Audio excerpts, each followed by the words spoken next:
Hello and welcome to Lore of the Cards, the series that looks to find the lore hidden in your Hearthstone deck. For this Ungoro episode, we're going to do things a little differently. The episode may be titled after Spiritsinger Umbra, but we'll be looking at all of the cards that include the Tortollan as well as other sources to piece together the lore surrounding this race. All we can really draw from to find the Tortollan's lore is the Ungoro promotional material, and the cards, as these humanoid turtles were added to the Warcraft mythos in Journey to Ungoro. It's important to state that Hearthstone lore is not canonic in the Warcraft universe, though characters have made it into Warcraft from Hearthstone, such as Sir Finley Mrrgglton. There has been mention of a reptilian warrior with a shell reminiscent of a turtle's in the Shattering novel. So, maybe Tortollan do exist?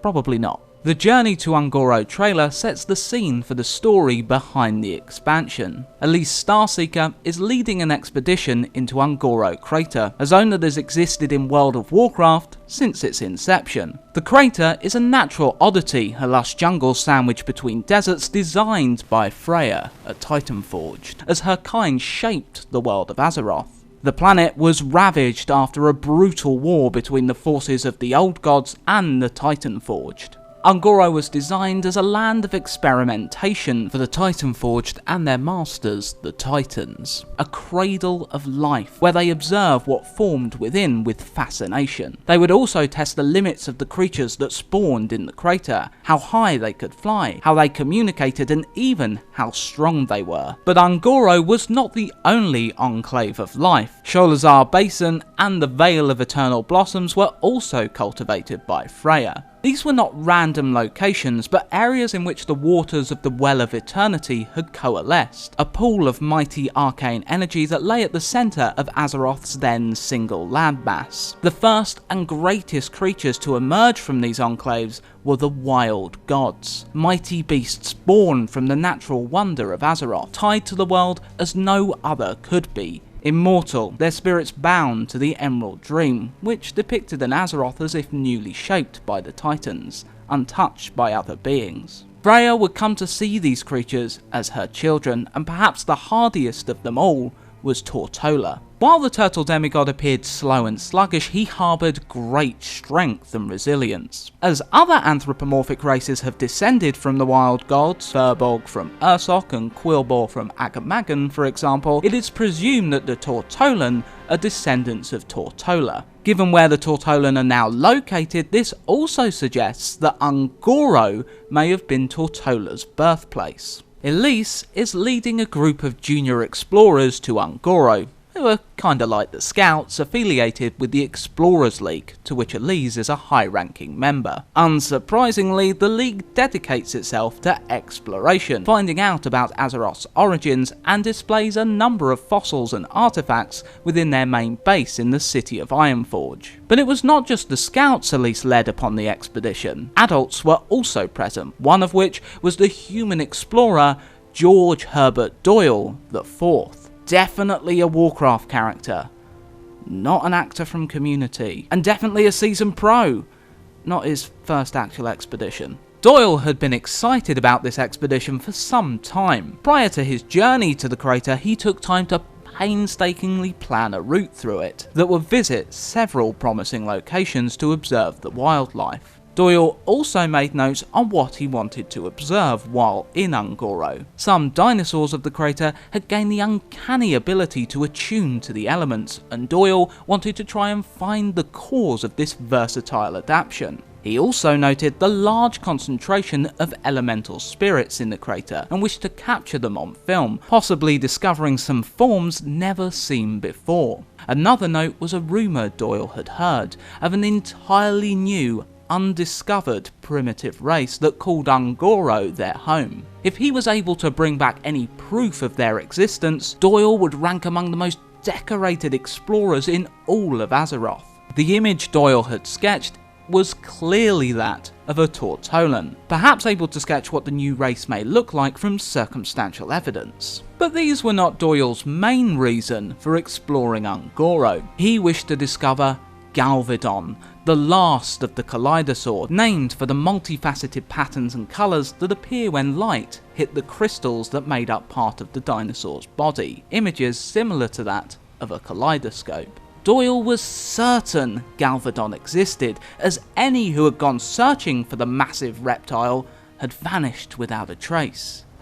Slightly flawed logic there. Doyle wanted to catalogue and record his journey through Un'Goro, and in order to do this effectively, required an assistant. Within a tavern in the city of Stormwind, Doyle's exciting tales of possible discovery drew the attention of Eddie Malone. Clearly not well educated on Un'Goro's wildlife, spelling dinosaur dynamasaur within one of his journal entries, Eddie was spellbound by Doyle's description of Un'Goro, and eagerly volunteered to assist him. When they reached the rim of the crater with Elise's expedition, Malone was not disappointed. Un'Goro was an incredible sight. Dense jungle carpeted miles of the crater's floor, a smouldering volcano rising from it in the distance. Elise made sure to underline that Un'Goro was an extremely dangerous place.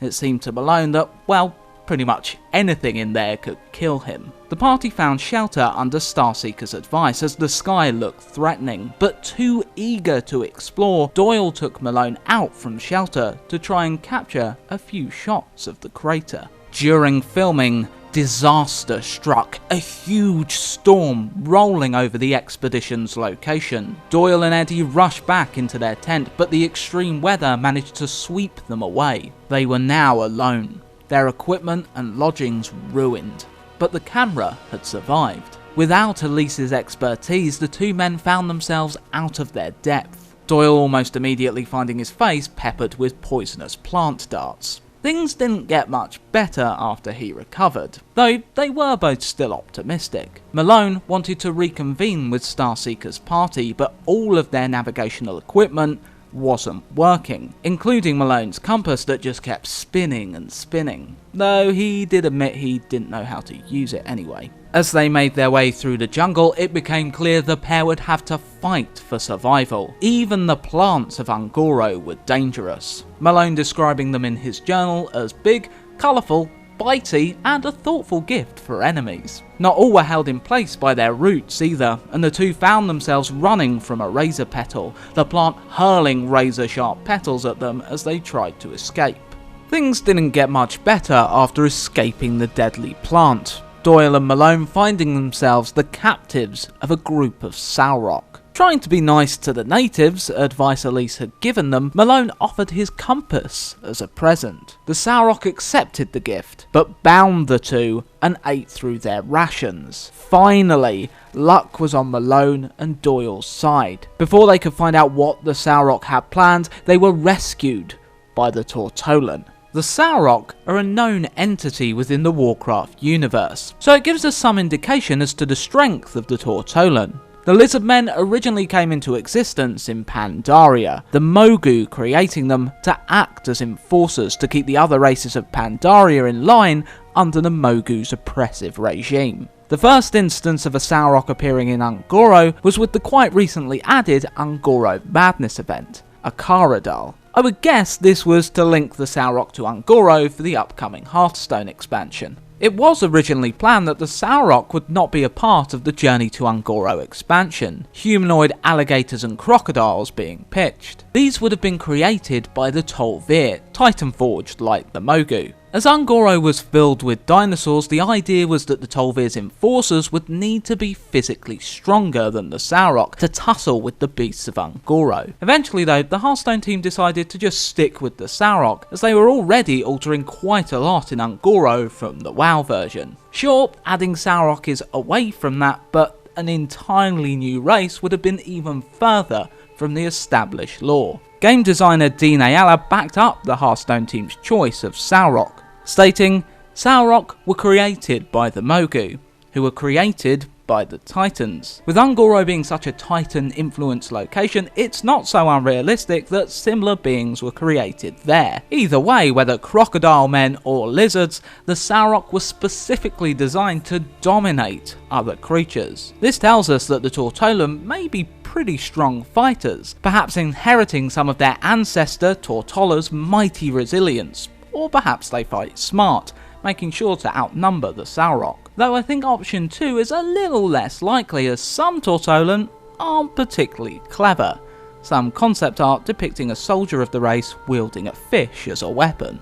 Naturally, Doyle was excited to see the Tortollan. This was the undiscovered tribe of creatures he knew could earn him legitimacy as an explorer. Malone, on the other hand, was more thankful to meet something in Un'Goro that wasn't trying to eat them. While gathered around the Tortollan's campfire, Malone approached the leader of the tribe to ask a question.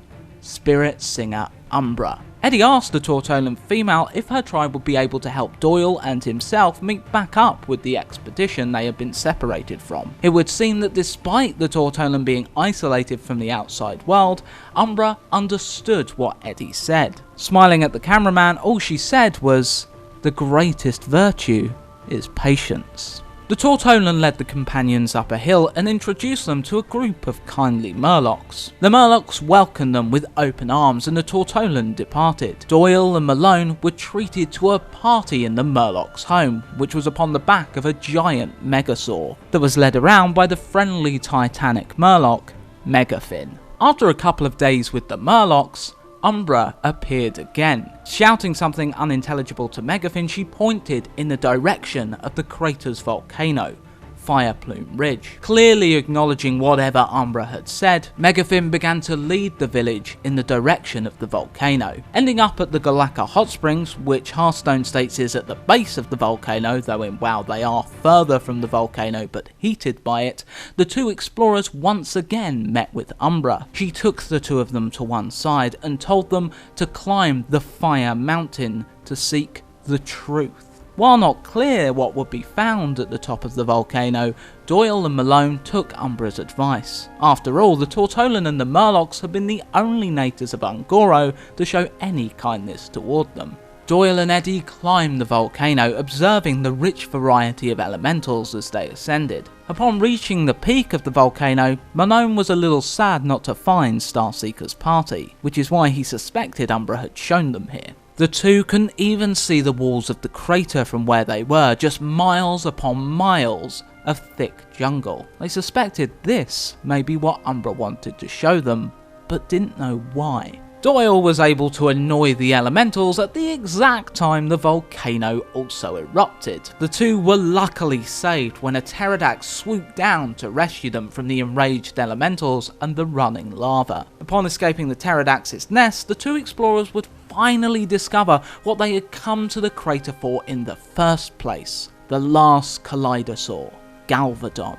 They also found a group of paladins here that were part of the original expedition and had befriended the rare dinosaur. The paladins introduced Doyle to Galvadon, who was filled with joy, and also mentioned that Umbra told them to expect the two adventurers. Eddie, realising Umbra seemed to be pulling many strings, also made the connection that she had been responsible for sending the pterodax to save them from the volcano and the elementals. The card Lost in the Jungle may depict how the Tortollan met with these paladins. Like Doyle and Malone, the paladins were saved by the Tortollan, but rather than from the Sauroch, they were saved from the particularly deadly plant life. In the morning, the group prepared to head for a waygate within Un'Goro. They gathered up crystals from Galvadon's cave and left upon the back of Stegodon the paladins had been able to tame. It's possible the Tortollan taught them the art of taming these proud beasts, as the card Spikeridged Steed depicts a Tortollan warrior riding upon the back of a Stegodon. Presumably Malone and Doyle met again with the Tortollan around this time. On their way to the waygate, the party came across the Sauroch that had captured Eddie and Doyle earlier. This time though, they had an army of giant dinosaurs. A great battle took place, the dinosaurs of the Sauroch continually adapting to suit the fight, but Galvadon was something else, adapting faster than any of the other dinosaurs and overpowering those that crossed him in battle. However, Eddie credits Umbra as the real hero of the battle. Singing an eerie song, Umbra was able to make spirits rise out from her allies, which then fought the Sauroch, effectively doubling the fighting force of those heading for the waygate. Bested, the Sauroch surrendered, though it may have been thanks to Eddie. One of the Sauroch produced Eddie's compass, pointing to him and seemingly told the other lizard men to stand down. The Sauroch even joined with the party to head toward the Waygate. The Waygate was guarded by Tolvir, that said they may only have access to the gate if in possession of power crystals, which they picked up quite a few of in Galvadon's cave. Performing a ritual with the crystals, the Tolvir summoned Amara, Warden of Hope. Under Amara's instruction, those present began casting the spells necessary to open the Waygate. Malone noticed Umbra seemed anxious, her gaze constantly shifting to the sky, and when he and Doyle decided to do a spot of filming, it became clear why. A giant meteor appeared in the heavens, plummeting toward where they were. Before they could panic, a brilliant light flashed from the Waygate, and the meteor was gone. This saw the group break out into celebration, and after a few farewells, they all parted ways. Umbra and the Tortolla made sure to approach Doyle and Malone though, and the leader of the Tortollan solemnly thanked them. Neither of them really knew how they'd help, but clearly they were an instrumental part to making sure that Meteor did not reduce Ungoro to an even deeper crater. Umbra promised she would ensure that the two explorers safely made their way back to Starseeker's expedition. Calling upon the pterodax that had saved them before, Umbra instructed the dinosaur to carry the explorers back to where their adventure had begun. Sure enough, Elise and her party were only a short way away from where they had been dropped. It seemed no time had passed at all, Elise not surprised to see them, more shocked by the state of their clothing. Whatever the Waygate had done, it seemed to have bent time to avert disaster. Either way, their Ungoro adventure was about to start all over again. So, that's how the Tortollan and Umbra were involved with the story of the expansion. But what else can we learn about them from the cards? It seems that most of the wildlife in Ungoro grows just too large for the Tortollan to hunt, something we see on the massive adapt effect, with the Tortollan running from a giant Diametrodon. Instead, it would seem they need to forage for food, digging through the undergrowth of Ungoro to find dinosaur eggs. The Forager and Eggnapper have both found eggs, but it seems they may be used for two different purposes. The Eggnapper is clearly going to use his eggs as food, saying, "I love omelettes" when played. The Forager's entry quote also suggests he eats what he finds. Beetleberries, my favourite. Showing it's not just eggs the Tortollan eat, but the card effect suggests something different. The Forager's battle cry sends a 5-attack minion to the player's hand, so perhaps he doesn't just forage for food, but for dinosaur companions. After all, we already know the Tortollan use Stegodon as mounts. Even if Tortolla is not the ancestor of the Tortollan, we at least know the Tortollan revere him. The Tortollan Shellraiser says, "Tortolla preserve us," as he enters play. This being a priest card as well would suggest the Tortollan's religious system revolves around the wild god. This reverence of Tortolla likely influences their magical practices too. Druids in the Warcraft universe respect and connect with the natural world as no other mortals do, and in return, nature will aid them in battle, whether that's commanding roots to bind their enemies or being able to transform into nature's beasts to fight with tooth and claw. Since they have such respect for nature, it's only natural the Druids also have a huge amount of respect for and revere the wild gods. The Shellshifter is able to shapeshift, but not into bear, cat or any of the other more common druid forms. They transform into dinosaurs, suggesting they draw their power from Ungoro. Since that's the wildlife of the crater, that's what they can turn into. The heavily armoured Direhorn or the clever, deadly raptor. The Tortollan Primalist and Umbra herself are the other Tortollan spellcasters. Umbra's magic taps into the spirit of her allies, allowing the player to benefit from their card's death rattle effect without the minion dying. This, and the Primalist's ability to see into the future, I see pizza in my future, suggests the Tortollan have a ritualistic approach to magic, befitting their tribal aesthetic. Perhaps it was the wisdom of the Primalists and Umbra that allowed the Tortollan to preempt the meteor strike. Their tribal nature is also displayed in their weaponry, the Stonehill defender wielding a primitive shield and a weapon fashioned from a dinosaur bone to chase away those that threaten it. The Tortollan would appear to be very familiar with the jungles of Ungoro, knowing when to run and when they are able to help those in need. Their familiarity with the dangers of Ungoro has led to the Tortollan naming some of them, such as the Vorax, a tenacious carnivorous plant that the Tortollan try to avoid at all costs. So, there you have it, the lore behind Umbra and the Tortollan, which nicely fed into me summarising the story behind the Ungoro expansion too. If you want to read E. Malone's journal entries yourself, I've linked them in the description below. If you've enjoyed the episode, you can sing an eerie song. Then we can hopefully double our subscribers. Failing that, hit the subscribe button, throw us a like and share this video with your tribe. If you hated it, I guess you could just let the speeding meteor crash right into it and hit the dislike button. If you enjoyed the art, I've done my best to credit the artist in the description below. If you want to know what's going on with 6Gamers, follow us on Twitter, Facebook, and now Twitch. I'll be streaming some Silence Priest likely every Tuesday around 8 Greenwich Mean Time. I'll get the timing sorted. Been a while since I played Hearthstone solidly, mainly due to time, but I'd love it if you could join me to give me some advice or just hurl abuse at me. That's cool too, I guess. Until next time, happy Hearthstoning. Yo, the junior explorers headed to the forest, mapping the forest. Watch out, dinosaurs about. Everybody shouts as we head into the chorus.